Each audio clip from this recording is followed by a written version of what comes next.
Hi, I'm Sarah. I'm 28 years old, working as a marketing executive, and I was beyond excited to start a family with my husband, Mike. We had been dreaming of this moment for ages, but little did I know that Mike's mother, Linda, had her own plans for our growing family. It all began when Mike and I announced our pregnancy. We were thrilled, but Linda's reaction was off. She forced a smile and said, "Oh, how wonderful. Just make sure it doesn't interfere with my birthday plans." I laughed it off at first, thinking it was a joke, but as time passed, her behavior became more intrusive. She insisted on organizing my baby shower, and when I tried to contribute, she brushed me off. "Honey, I've done this before. You just focus on growing that baby," she'd say, patting my belly like I was merely an incubator. Things escalated when we started decorating the nursery. Mike and I had chosen a sweet woodland theme, but Linda barged in, shaking her head. No. Babies need pastels, not these ridiculous colors," she declared, holding up a fistful of pink paint swatches. I tried to be polite. "Linda, we really appreciate your input, but this is our decision." She narrowed her eyes. "I'm just trying to help. Don't be so sensitive." Mike, bless him, stepped in, trying to mediate. "Mom, Sarah, and I have already chosen the theme. Maybe you can help with picking out clothes instead." But Linda couldn't let it go. She started showing up unannounced, sneaking in decor items when we weren't looking, trying to change the nursery behind our backs. It was exhausting. As my due date approached, her fixation with her birthday became unnerving. She constantly hinted how special it would be if the baby arrived on her big day. I started to feel like my body was a ticking time bomb. One evening, a week before my due date, Linda cornered me in the kitchen during a family dinner. Her voice was low, her breath hot on my ear. "You know, Sarah," she whispered, "it would be such a blessing if you could hold off on delivering until my birthday. We could share the special day." I was stunned. "Linda, that's not really something I can control." Her hand gripped my arm, nails digging into my skin. "Oh, you'd be surprised what a determined mother can do," she said, her eyes gleaming in a way that sent a chill down my spine. I found Mike, and we left immediately. On the drive home, I couldn't shake the feeling that something wasn't right. "Mike, I'm worried about your mom. She's becoming obsessed with this birthday thing." He sighed, rubbing his temples. "I know she can be overbearing, but she means well. She's just excited about the baby." But I wasn't convinced. That night, as I lay in bed, rubbing my belly, I couldn't stop wondering what Linda might do to get her way. And soon, I was about to find out just how far she'd go. 2 days before Linda's birthday, the contractions started, sharp and intense. Mike rushed me to the hospital, my hand gripping his through each wave of pain. Of course, Linda insisted on coming along, hovering like a vulture. "Just hold on, sweetie," she urged, checking her watch constantly. "Maybe we can time this just right." I wanted to scream at her, but another contraction knocked the wind out of me. The next hours blurred into one long haze of pain and exhaustion, with Linda's mutterings about the time ringing in my ears. "It's getting close to midnight. Just a little longer, dear." The doctors urged me to push, but I was beyond tired. Mike was by my side, encouraging me, but Linda kept butting in. "Come on, Sarah, just hold on a bit longer. You can do this." Finally, with one last agonizing push, our baby girl was born. The clock had just struck 12:01 a.m., Linda's birthday. "Oh, how perfect," Linda squealed, clapping her hands in delight.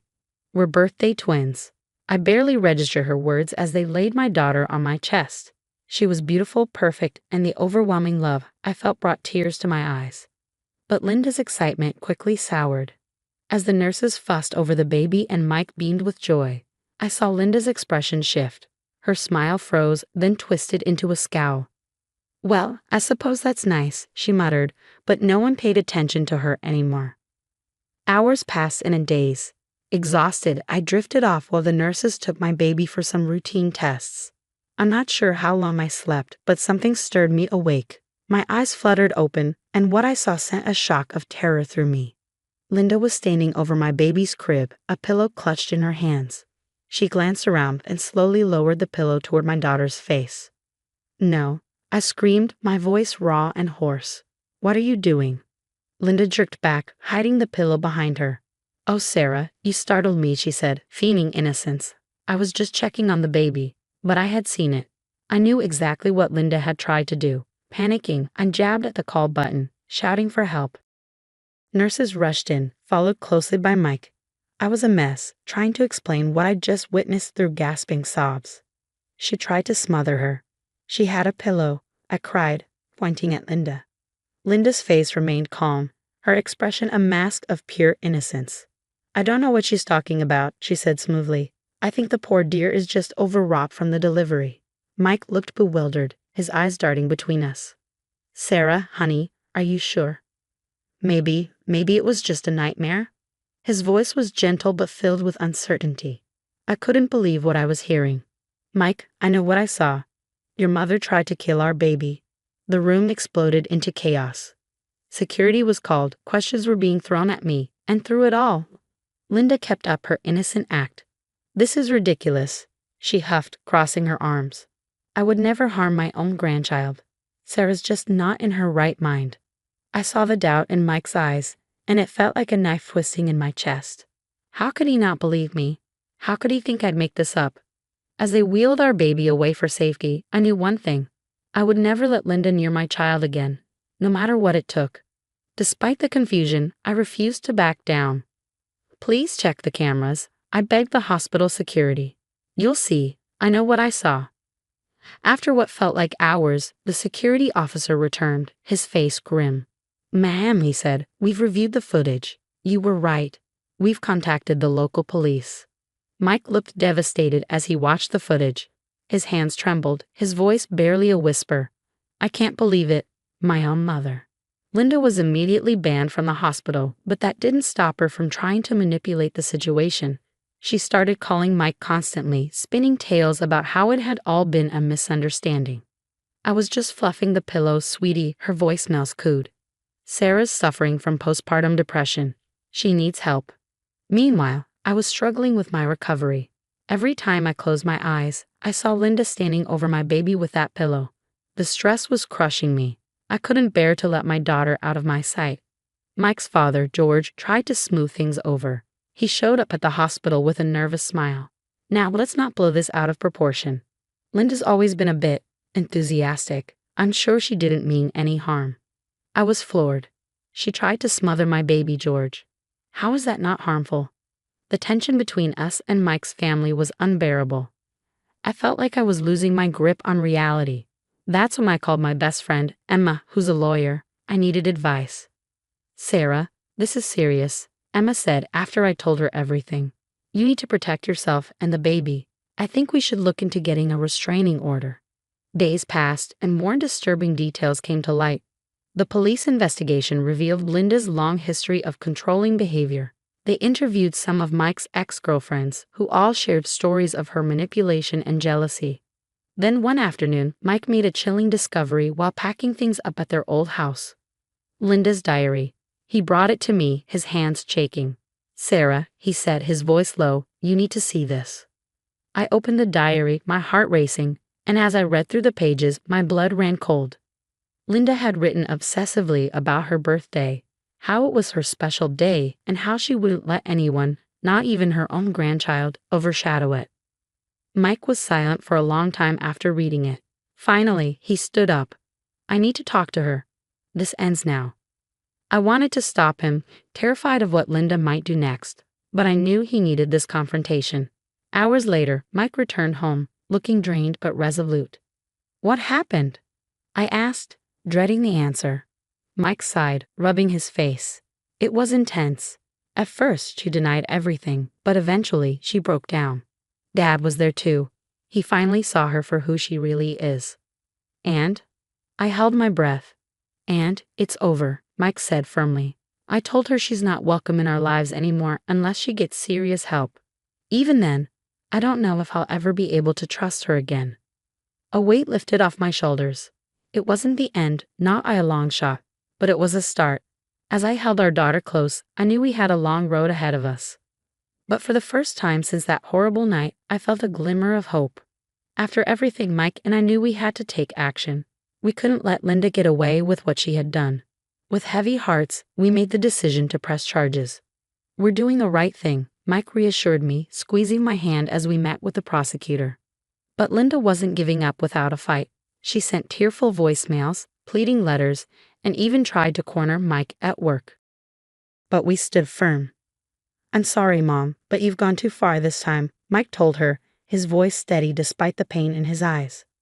The court case was grueling. Sitting there, hearing the details of that night, I felt sick to my stomach. But nothing could have prepared me for the shock of Linda's diagnosis: narcissistic personality disorder, NPD.